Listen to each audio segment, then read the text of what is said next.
ATV news मध्ये आपले स्वागत आहे। आपण पाहत आहात आदिवासी न्यूज वार्ता मध्ये परिसरातील क्रीडा, शैक्षणिक, राजकीय व इतरही घडामोडी। आता पाहूयात सविस्तर वृत्त। आदिवासी न्यूज वार्तासाठी नंदकुमार तोटेवाड। हे जे पोलीस कर्मचारी आहेत इतवाऱ्याचे वगैरे, ते माझ्या घरी येऊन पैसा घेऊन जायचे आणि असंच माझ्या घरच्यांना माहिती होतं ना आमचे प्रेमसंबंध आहेत म्हणून, तर माझ्या घरचे त्याला फसवायचा प्रयत्न करायचे आणि हे पोलीससुद्धा पैसा वगैरे खाऊन सक्षमचं नाव कोणत्याही केसमध्ये घ्यायचे। जेव्हापासून माझ्या घरी समजलं, 2 वर्षापासून समजलं, त्या अगोदर ते हो बोलत गेले, म्हणजे लग्नासाठी लग्न लावून देतो वगैरे। त्यानंतर ते म्हणजे मला टॉर्चर करत गेले।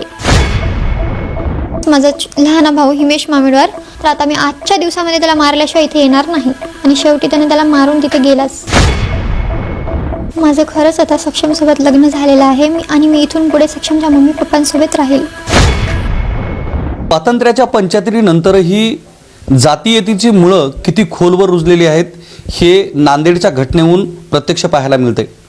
कारण 27 नोव्हेंबर रोजी सक्षम ताटोळे नावाचा जो तरुण आहे, या तरुणाचं एका दुसऱ्या जातीतील मुलीशी प्रेम होतं। तब्बल 1.5 वर्षाची प्लॅनिंग करून तिच्या वडील व भावानी सक्षमचा काटा काढला। अक्षरशः या घटनेमुळं संपूर्ण देशभरातील लोकांचं काळीज अक्षरशः चर करून गेलं। एकूण ही घटनाक्रम कसा घडला त्या संदर्भात आपल्यासोबत सक्षमची आई व त्याची प्रियसी आंचल ही आपल्यासोबत आहे। काय सांगणार आंचल, तू किती दिवसापासून सक्षमला ओळखत होती आणि नेमका घटनाक्रम कसा घडला? मी 3 वर्षापासून सक्षमला ओळखत होते, म्हणजे आमचे प्रेमसंबंध होते 3 वर्षापासून। 3 वर्षापासून तुमचे आणि त्यांचे प्रेमसंबंध होते। मग ओळख कशी झाली तुझी? इंस्टाग्रामच्या माध्यमातून। इंस्टाग्रामच्या माध्यमातून।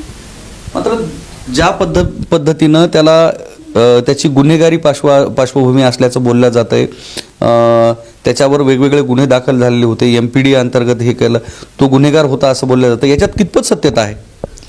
हे सर्व खोटं आहे, कारण की हे जे पोलीस कर्मचारी आहेत इतवाऱ्याचे वगैरे, ते माझ्या घरी येऊन पैसा घेऊन जायचे आणि असंच माझ्या घरच्यांना माहिती होतं ना आमचे प्रेमसंबंध आहेत म्हणून, तर माझ्या घरचे त्याला फसवायचा प्रयत्न करायचे आणि हे पोलीससुद्धा पैसा वगैरे खाऊन सक्षमचं नाव कोणत्याही केसमध्ये घ्यायचे आणि याच कारणाने सक्षमवर MPD पडली होती, तरीही तो त्या सर्व गोष्टीतून निर्दोष सुटून आलेला आहे।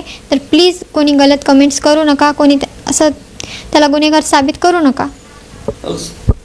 तू कोणत्या वर्गात शिकत आहेस आणि सक्षम कोणत्या वर्गात शिकत होता? माझं BSc फर्स्ट इयर चालू होतं आणि सक्षमचंही BSc फर्स्ट इयर होतं चालू। काय इच्छा होती सक्षमची? सक्षमची इच्छा होती म्हणजे आता कसं आहे, म्हणजे या घरातला करता धरता तोच होता, तर त्याचं म्हणणं असं होतं की मी सर्व काही सोडून मी काम करेल, मी पैसा कमवेल आणि तुला शिकवेल, तुला काहीतरी मोठे अधिकारी बनवेल, आणि तो माझ्यासाठी सर्व काही करायला तयार झालेला होता आणि कधीही मला अशा गोष्टींमध्ये तो सपोर्ट करायचा। ज्या पद्धतीनं हा घटनाक्रम घडला त्यामध्ये 1.5 वर्षापासून याची प्लॅनिंग केली जात होती असं बोललं जातं, याच्यात कितपत सत्यता आहे? कोणत्या पद्धतीने प्लॅनिंग करण्यात आलेली होती?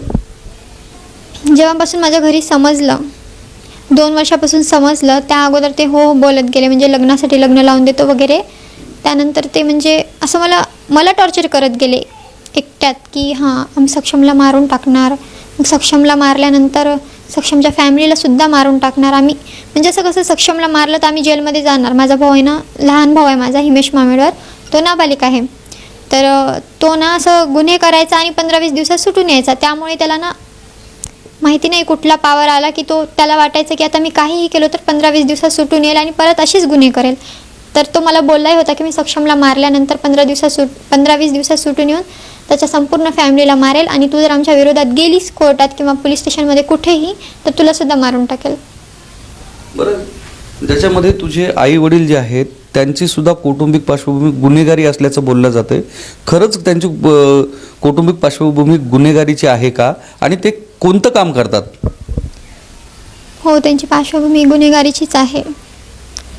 ते असं सर्व 2 नंबरचे कामं करायचे, पत्ते वगैरे, म्हणजे टेबलचं ते डाव वगैरे चालवणे, असे 2 नंबरचे सर्व काही कामं आहेत जे त्यांनी केले।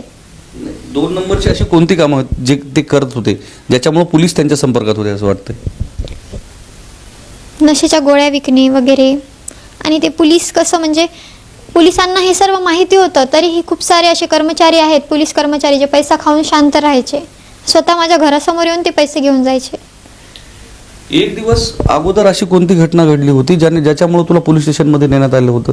ही घटना घडण्याच्या अगोदर तुझ्या भावाने? एक दिवस अगोदर नाही, सक्षमची हत्या होण्याच्या त्याच दिवशी 11 ते 12च्या सुमारास माझा लहान भाऊ हिमेश मामिडवार, तो मला इतवारा पोलीस स्टेशनमध्ये घेऊन गेला होता सक्षमवर खोटा गुन्हा दाखल करण्यासाठी. त्या टाईमला मी माघार घेतला. मी बोलली की मी नाही टाकणार त्याच्यावर केस. तर तिथे उपस्थित 2 पोलीस कर्मचारी, एक धीरज कोमुलार आणि दुसरा माही दासरवार, हे माझ्या भावाला बोलले की म्हणजे तू याला त्याला मारून इथे येतोस आणि एवढे लफडे करतोस, तर आपली बहीणच आपल्या हातात नाही आहे. अगोदर आपल्या बहिणीला पहा, आपल्या बहिणीचं ज्याच्यावर प्रेम आहे, बहीण ज्याच्यासोबत तिचं लफडं आहे, त्याला मारून इथे ये. मग त्यावेळेस तुझा भाऊ काय म्हणला? त्यावेळेस माझा भाऊ त्यावेळेस एवढा रागात आला की ते सरळ त्यांना बोलला, ठीक आहे आता तुम्ही बोललात ना, तर आता मी आजच्या दिवसामध्ये त्याला मारल्याशिवाय इथे येणार नाही. आणि शेवटी त्याने त्याला मारून तिथे गेलाच. हे सगळा घटनाक्रम घडल्यानंतर इतरही काही गोष्टी घडल्याचं बोललं जात होतं, जसं की त्याच्यासोबत चांगले संबंध ठेवले, 1-1.5 वर्षापासून चांगले राहिल्याचं बोललं जातं, काहीतरी रोपटं काहीतरी गिफ्ट दिल्याचं बोललं जात होतं. हां, ते सक्षमच्या बर्थडेला हिमेशने म्हणजे माझ्या लहान भावाने ती रोपटे दिले होते त्याला सर्व काटे होते. आणि माझा भाऊ सक्षमला हे सर्व देताना एकच शब्द बोललेला की जोपर्यंत हे झाड हिरवं आहे तोपर्यंत आपलं प्रेम असेल, आणि ज्या दिवशी हे झाड सुकलं त्या दिवशी आपलं प्रेम संपलं. ज्या पद्धतीनं आता सक्षमची ज्या पद्धतीनं हत्या करण्यात आली, आता त्यानंतर तुझं खरंच सक्षमच्या जे डेड बॉडी आहे त्याच्याशी लग्न झालं का? आणि तू इथून पुढं कुठं राहणार आहेस? माझं खरंच आता सक्षमसोबत लग्न झालेलं आहे. मी इथून पुढे सक्षमच्या मम्मी पप्पांसोबत राहील. तुझ्या तिकडे आई वडिलांकडे जाण्याची इच्छा नाही तुझी?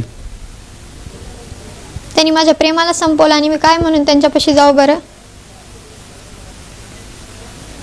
काय मागणी? त्यांचं तोंड सुद्धा बघायची माझी इच्छा नाही. बस एवढं आहे की माझ्या सक्षमला जेवढं तडपावून त्यांनी मारलं तसंच त्यांना सुद्धा सजा झाली पाहिजे.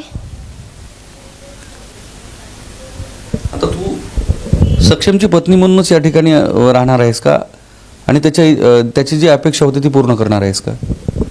हो, आता मी इथेच राहील सक्षमची पत्नी म्हणून. आणि हमेशा आणि सक्षमचे जे पण काही स्वप्न होते त्याने माझ्यासाठी पाहिलेले किंवा त्याच्या फॅमिलीसाठी पाहिलेले, ते सर्व स्वप्न मी स्वतः पूर्ण करेन.